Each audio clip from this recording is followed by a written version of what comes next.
28/12/2024ला mud इथे एक आपल्या स्थानिक मच्छीमाराची बोटचं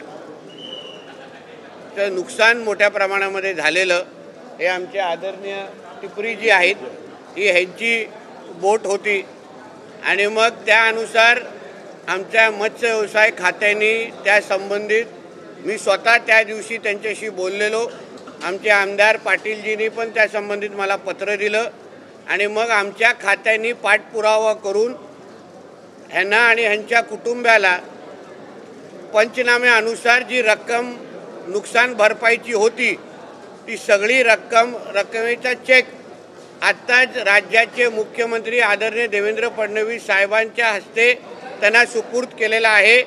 100% नुकसान भरपाई आमच्या टिपरीजींना आणि त्यांच्या पूर्ण कुटुंबाला आमच्या मत्स्य व्यवसाय खात्याच्या माध्यमातून दिलेली आहे, एवढं ह्या निमित्ताने नमूद करायचं। 18,55,000चा चेक आत्ताच मुख्यमंत्री देवेंद्र फडणवीसजींच्या हाती असते त्यांच्या हातात आम्ही सुपूर्द केलेला आहे, जेणेकरून त्यांना झालेला आर्थिक नुकसान याचे 100% भरपाई आमच्या मंत्रालयाने त्यांना केलेली आहे। सर, आज सैफ अली खान त्यांच्यावरही कारवाई झालेली आहे, त्यांच्याच माध्यमातून ह्या सगळ्या गोष्टी पाठपुरावा करून शेवटी कोणी येऊन आमच्या स्थानिक मच्छीमारांना अशा पद्धतीचं नुकसान करू शकत नाही। हे बिचारे मेहनत करून घाम गिळून आपला व्यवसाय करतात, म्हणून अशा पद्धतीचं कोणाचंही नुकसान झालं तर आमचं मंत्रालय आणि आमचं सरकार 100% ह्यांच्या मागे उभं आहे, एवढंच हे उदाहरण आम्ही महाराष्ट्राच्या समोर ठेवलेलं आहे। 28 दिसंबर 2024 को मड के तरफ एक हमारे मछुआरों की बोट ये बड़े पैमाने पे उसका नुकसान हुआ था।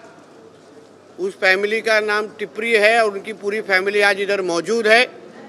हमारे फिशरीज मिनिस्ट्री के माध्यम से उसका पंचनामा हमने किया। हमारे विधायक पाटिल जी ने भी उसके बारे में हमारे पास मांग की थी और उसके अनुसार आज राज्य के मुख्यमंत्री देवेंद्र फडणवीस जी के हाथ से उनको 18,55,000 18,55,000 इतनी नुकसान भरपाई हमारे मत्स्य व्यवसाय खाते ने उनको पूरी की पूरी वापस दे दी है। इस तरीके के कुछ भी नुकसान अगर हमारे समुंदर के पास होगा तो तभी उस मछुआरों को मदद करने का काम हमारे सरकार करेगी, इतना ही इस वक्त में कहना चाहता हूँ।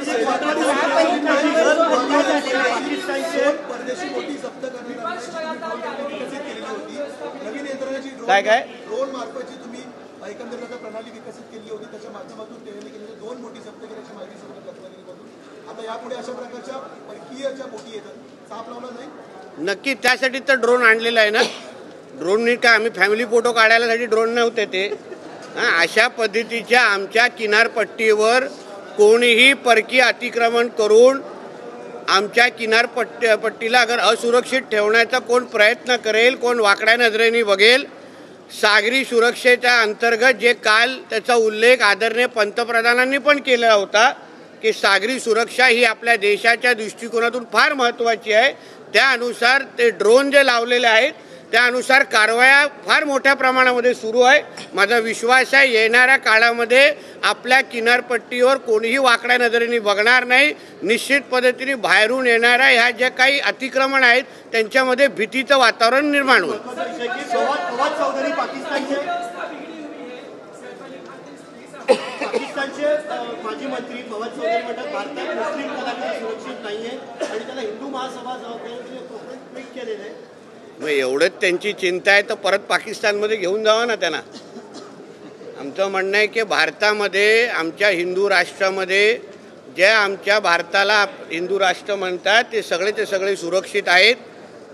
या सगळ्या घटनेवर पोलीस खातं म्हणून आमचं सरकार म्हणून आम्ही फार बारकाईने नजर ठेवून आहोत, सगळं लक्ष केंद्रित आहेत सगळ्यांना सुरक्षित ठेवण्याचं आमचं काम करतो. शेवटी चौकशी होऊन दे की नेमकं त्या घरात नेमकं काय झालं. आपण फक्त तर्कवितर्क लावतोय, पोलीस चौकशी करते, CCTV तपासतोय, त्या संबंधित जो काय आतमध्ये तो आला त्याची पहिली चौकशी होईल. बाबा तू का नेमका आतमध्ये आलेलास, आणि ते चौकशी झाल्यानंतर त्याची स्टेटमेंट ऐकल्यानंतर मला वाटतं आपण निष्कर्षावर पोचलं पाहिजे. अगोदरपासून एवढं उतावले आपण कशाला होतोय. नेमकं तो आतमध्ये का आलेला, तो त्याच्यात घरी का गेला, याची थोडी माहिती तरी पहिलं पोलिसांना मिळून दे.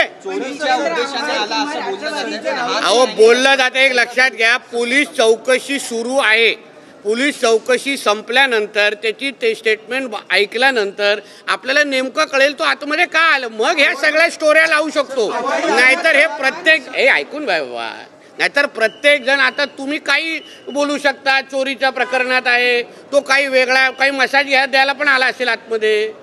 हां, त्याची चौकशी होऊन दे ना, व्यवस्थित होऊन दे चौकशी. एकदा चौकशीवरून काय झालं त्याच्यावर चर्चा करू ना.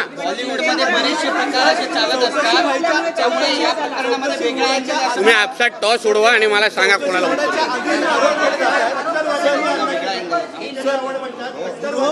आरोप केले जात आहेत.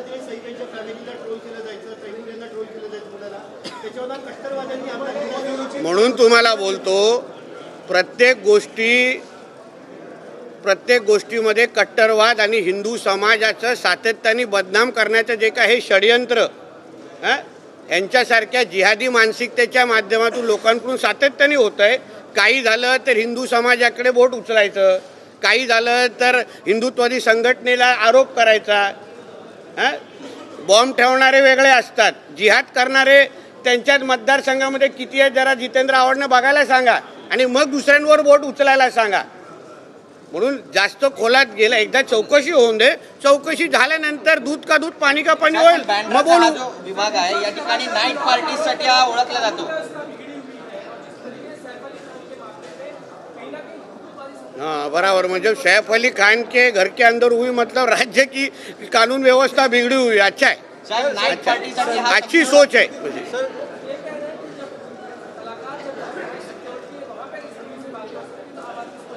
अरे ये तो चोरी का प्रकार अभी कल बाहर आएगा नहीं, अब मालूम पड़ेगा. महाविकास आघाड़ी के टाइम पे तो सुशांत सिंह राजपूत जैसे लोगों को मार डाला जाता था, उसमें मंत्रियों का नाम आता था, CM के सोकॉल्ड बेटे का नाम आता था, तभी कोई बोलता नहीं था.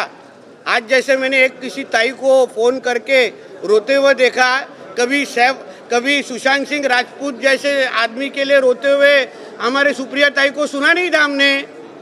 फिर इनको आर्यन खान की चिंता है, सैफ अली खान की चिंता है, सुशांत सिंह राजपूत की चिंता नहीं थी क्या कि वो हिंदू था इसलिए.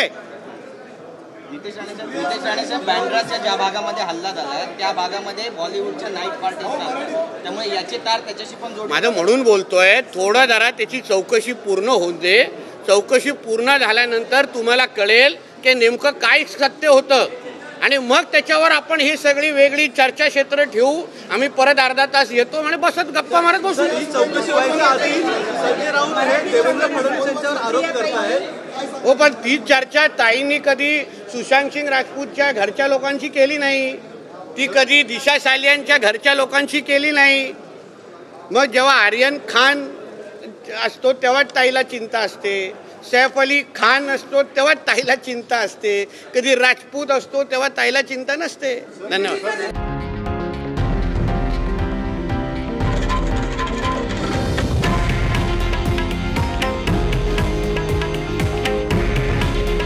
हे आहे देशातील नंबर 1 न्यूज नेटवर्क आणि आपण पाहत आहात TV9 मराठी. काळजी तुमची, हित महाराष्ट्राचं.